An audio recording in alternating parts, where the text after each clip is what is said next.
Des présidents d'université, donc Jean-Loup Salzman. Merci Jean-Émile, et donc je te remercie toi aussi, avec toute l'équipe de la CPU, pour avoir organisé ce colloque. Alors, comme chaque fois qu'on organise un colloque, on l'organise très en amont, puis ensuite on a des heures, des malheurs. On a un premier programme, un deuxième programme, un troisième programme, les intervenants changent. Et donc ça a été un boulot très important, et tous ceux qui ont reçu les programmes successifs auront pu s'en rendre compte. Donc, Monsieur le ministre, cher Jean-Louis, mesdames et messieurs les présidents, chers collègues, mesdames et messieurs, moi je suis vraiment très, très heureux d'ouvrir ce colloque sur la laïcité à l'université. Je suis dans une génération dans lesquelles l'idée du progrès, l'idée du progrès scientifique, l'idée que la raison doit l'emporter sur toute autre considération, sur les dogmes, sur les irritations, et qu'il y a une sorte d'hymne au progrès, d'hymne à la raison qui, depuis le XVIIIe siècle jusqu'à nos jours, a une continuité. Tout ça faisait partie de ma culture, de mon éducation. Et lors d'un de ces précédents colloques, j'avais eu une petite discussion en aparté avec Daniel Hervieux-Léger, qui avait une sorte de discours sur le fait que la société française était à ce point laïque et à ce point sécularisée qu'on ne se rendait plus compte des phénomènes religieux. Et j'abondais à ma manière dans ce sens, et elle m'avait dit que les gens qui, comme moi, pensaient que la religion n'était qu'un fatras de superstition étaient des dinosaures de la Troisième République. Et j'avais pris ça comme un immense compliment.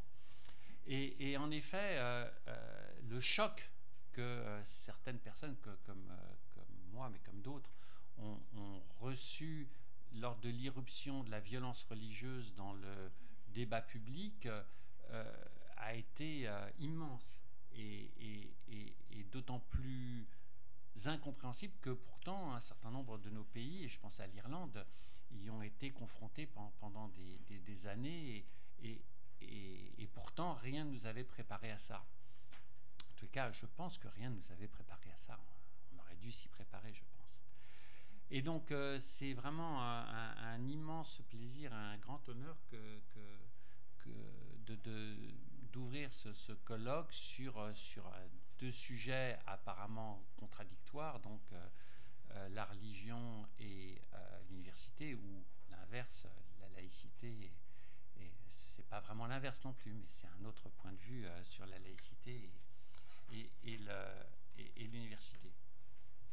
Alors, il faut dire que la naissance de l'université en France, c'est une université ecclésiastique, catholique. On y faisait des études de théologie à la Sorbonne, et d'ailleurs le laïc était l'opposé du clerc, était le non religieux, mais qui faisait quand même partie de l'enseignement catholique, en l'occurrence en France. Et donc l'université est née de la religion, mais s'y est très vite opposée. En tous les cas, les grands débats, Giordano Bruno, Galilée, qui ont essayé d'opposer la théorie de l'héliocentrisme puis de l'infini par rapport au géocentrisme, et qui se sont affrontés violemment à la religion. Je vous rappelle que Giordano Bruno, pour ces raisons-là et peut-être d'autres, est mort brûlé, et pour éviter qu'il puisse parler, on lui a crucifié la langue avant de le supplicier. Donc les relations entre la science et la religion n'ont pas été toujours d'une extrême simplicité. Et si le débat cosmologique entre la science et la religion, en tout cas la religion chrétienne, est probablement clos, celui du débat entre la biologie et la religion chrétienne, n'est pas clos, puisque, comme vous le savez, dans un grand pays scientifique, le plus grand pays scientifique du monde, les États-Unis, dans certains États, il y a l'interdiction d'enseigner la théorie de Darwin, ou dans d'autres, comme au Texas, on est obligé, de par la loi du Texas, d'enseigner à part égale la théorie de Darwin, donc, que tout le monde connaît ici, et la théorie de l'intelligence design, c'est-à-dire il n'est pas normal qu'il n'y ait pas une intelligence externe qui ait réussi toutes ces merveilles dans lesquelles nous baignons tous les jours.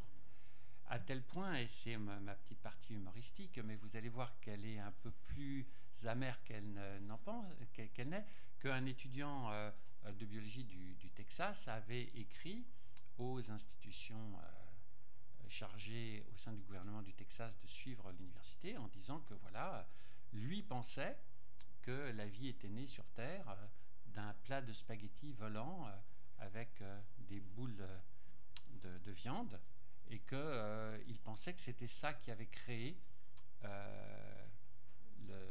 la vie sur Terre, et il demandait que ce soit enseigné au même titre que l'intelligent design et la théorie de Darwin. Et donc cette théorie du pastafarisme, avec un certain nombre d'exemples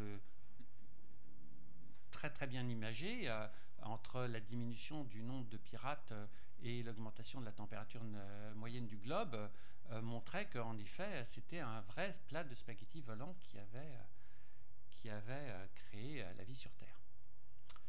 Et puis Internet s'en est emparé, le pastafarisme est devenu quelque chose, un phénomène avec des images de la Sainte-Chapelle avec le doigt, mais c'est un tentacule de pâte qui réveille l'homme.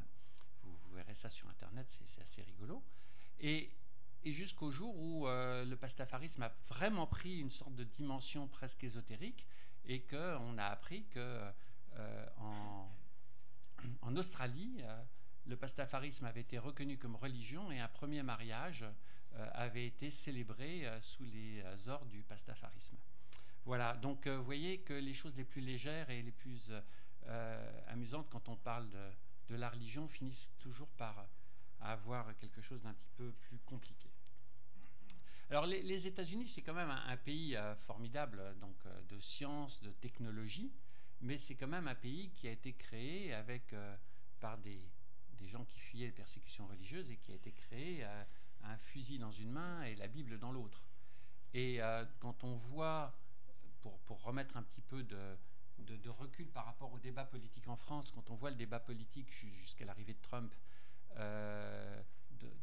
aux États-Unis, où on voit que Mitt Romney, ancien candidat à la présidentielle, était un dignitaire de l'église mormone, que Ted Cruz a fait de sa campagne une campagne religieuse, des valeurs religieuses, en disant tous les matins je m'agenouillerai dans le bureau ovale pour prier. Voilà. On voit à quel point le débat sur la laïcité en France a des côtés bibliothèque rose par rapport à ce qui se passe aux États-Unis.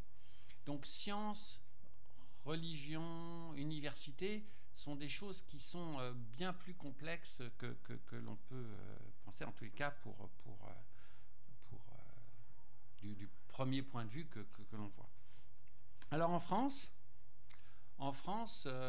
écoutez, aujourd'hui à l'université, si on enlève les provocations d'un tel ou d'un tel, le débat quand même est relativement apaisé.